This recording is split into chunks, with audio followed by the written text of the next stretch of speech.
Hello, beautiful beings. Welcome. I am live here in the desert, and I pre-apologize for the wind. It's pretty calm today, but there are moments where it gets windy, and I know it's pretty distracting, but hopefully you can use that as a lesson of distraction. So I have a message that I want to bring to all of you today. It's an important message, and this came to me a few days ago in meditation. And this message is about being psychic. It's really important that you know this. It's really important that you know and you realize that being psychic, being fully connected, is not the only truth. And the more that you try and emphasize or over-connect to being psychic or this need to be connected more than you are, the more you disempower your current state of being right now. Like, say for example, you said, well, 120 pounds is my ideal weight and I'm 150 pounds, and you're always thinking about that ideal weight of yours. You're literally telling yourself in every moment that you aren't that ideal weight, that you're not good enough, because you don't love yourself as is, as who you are, right? So it's important, and I do believe that a lot of kind of new age belief can be disempowering, and it's very easy, and once again, sorry about the wind, guys, but it's very easy to get wrapped up in this mode of disempowerment in the new age, in spirituality, in awakening, because there's a lot of opportunity to say, oh, everything is meant to be. I'm good. I'm exactly where I need to be, right? And having that blind faith and blind trust in the universe, it's got to be a balance. Everything is about a balance. So when you say, I want to have spiritual gifts and abilities, I want to be tapped in all the time, you really don't. You really don't want to be tapped in all the time. Imagine this, right? You're talking to a friend of yours and you're having a good conversation, and all of a sudden you hear all of her thoughts in her mind. All of a sudden you're having two conversations at the same time. Do you know how overwhelming that is? Do you know how chaotic that is? Do you know how scary that is? To have 5 different streams of thought going on in your mind? In order to be psychic, in order to tap in to the quantum world, in order to raise yourself to 5D vibrations, you need to master the physical world. I've said it before, I'm going to say it again. At first, when I was, downloaded this topic, this concept 4 years ago, I said, you gotta be kidding, right? You have to be more human to be more cosmic? There's no way. There's no way. If anything, I'm going to abandon my human, and then, and only then, am I going to connect with my cosmic self. That's not the case. Because being a master means that you are connected to both sides in every moment. Let's see if I can get this selfie stick going here. I'm not very selfie attuned. So tapping into your psychic abilities, if you're not even aware of your emotional and physical levels, if you're not aware and present and conscious about those lower chakras, how can you ever expect yourself to enter into the upper chakras? It's just not possible. You have to master the lower realms before you start mastering the upper. You're always going to be held down. You're always going to be anchored by your emotions, by your reaction, by your attachments, by your judgments, by your identity. You're always going to be anchored down. If you don't deal with that, you're going to get sucked into having a spiritual ego. And all of a sudden, you're going to be, this is my identity. I'm a Palladian now. No, it's this. I was a famous poet in a past lifetime. Oh, that's who I am. If you don't fucking love yourself right now, If you don't get yourself and your current embodiment and your current identity right now, what are you gonna do? You're gonna be latching on to whatever fucking identity you can in every single way because you're still searching. So I want you all to ask yourself right now, are you searching? And trust me, I mean, in a lot of ways, I still search for things, right? I'm definitely no master by any means. I'm a student on the road to mastery, but I'm a student first and foremost.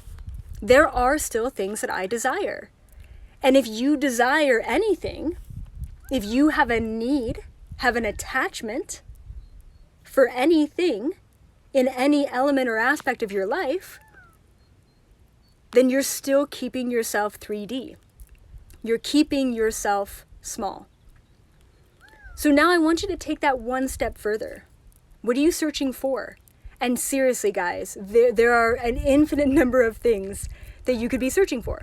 The easiest ones, money, more money, because you don't believe that you're good enough to have it. Relationship, oh, I really need someone because I think I love myself now. If you fucking need someone, you don't love yourself. Don't play these games with yourself. You're only keeping yourself in an illusion. And that's not serving anyone, especially you, but also the collective. Stop it. Stop keeping yourself small.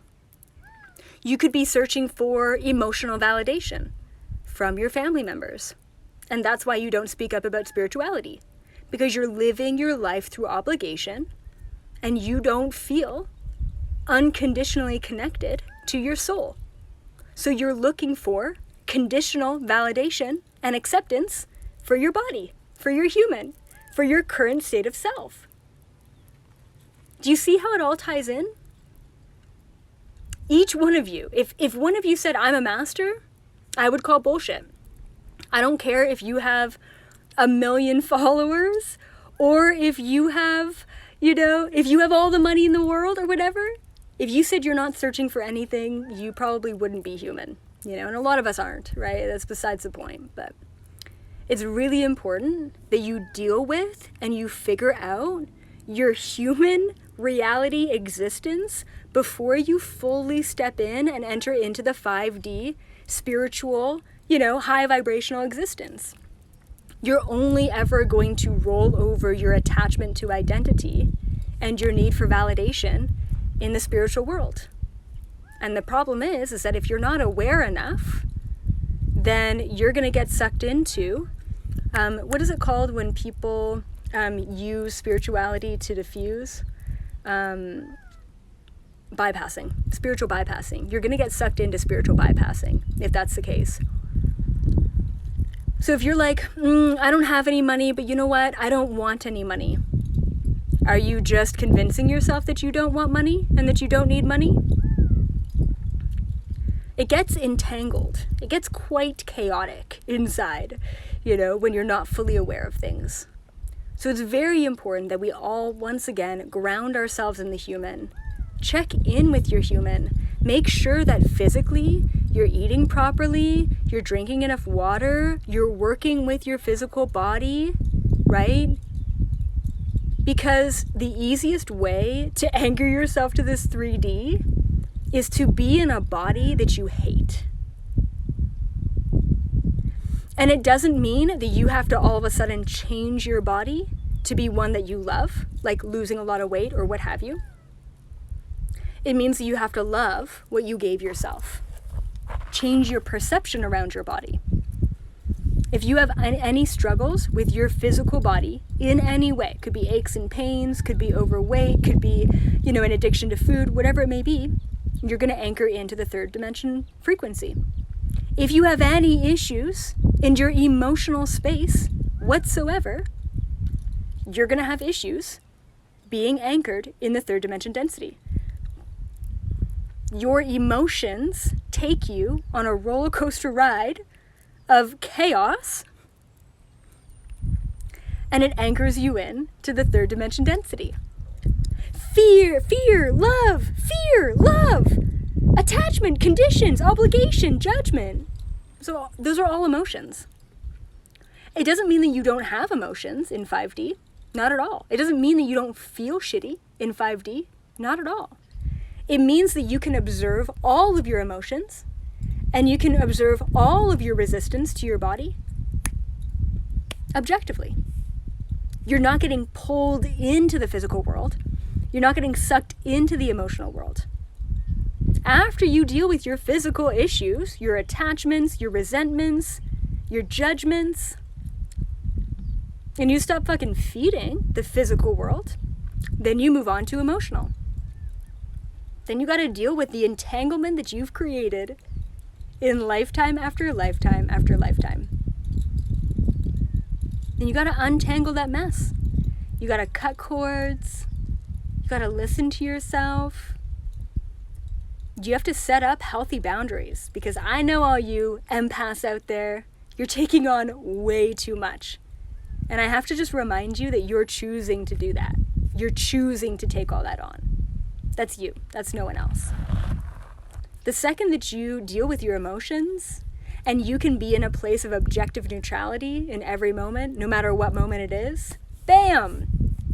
You're soaring. You're skyrocketing.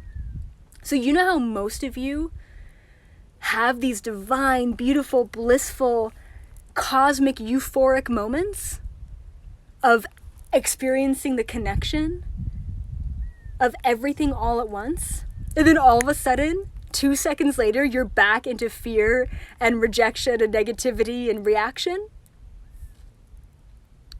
It's because in that moment you let go of everything.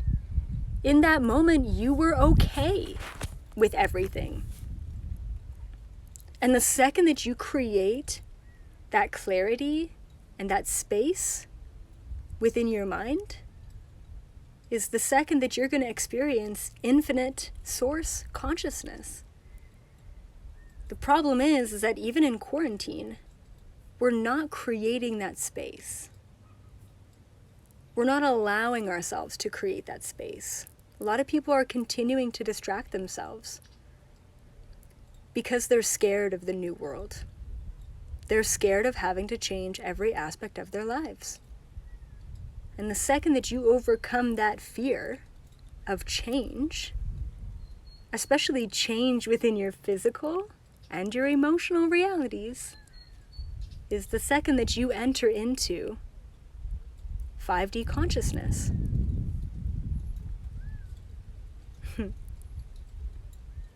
So I love you all so much. Check in with yourself. What are you perpetuating? What are you attached to? What are you continuing to put conditions on? Let it go. Let it all go. But in a way that feels right to you. Don't just cut cords and walk away. It will follow you, whatever it is. You have to do it appropriately, gracefully, with forgiveness and gratitude. And when you do that, the world is yours. You're no longer limited. You're no longer trapped. You're no longer confined. And either way, you're here. You're listening to this for a reason. So I'm proud of you, and the universe is proud of you because you're choosing to wake up. You're choosing to be here. And that's a great first start. I will be on YouTube tomorrow, talking all about reptilians, the truth behind the shadow government, and I'm going there. I haven't really gone there before, but this is the time. My intention for all of you tomorrow, during this reptilian shapeshifter crazy ass video that I'm about to put out, is that I allow all of you to see yourself in all of those old habit patterns, and I want to actually unlock those old habit patterns for you. I want to allow you to let go of the parts of your mind and the parts of yourself that don't serve you, because you don't deserve to be trapped. And it really, in a sense, you volunteered to be here, but there was a lot of aspects of this reality that were manipulating you to be trapped. It's time to set yourself free. It's time to understand that you do have reptilian DNA within you. And in understanding what your limitations are, you can work on unlocking those limitations into full freedom. I'll see you all then. Bye for now.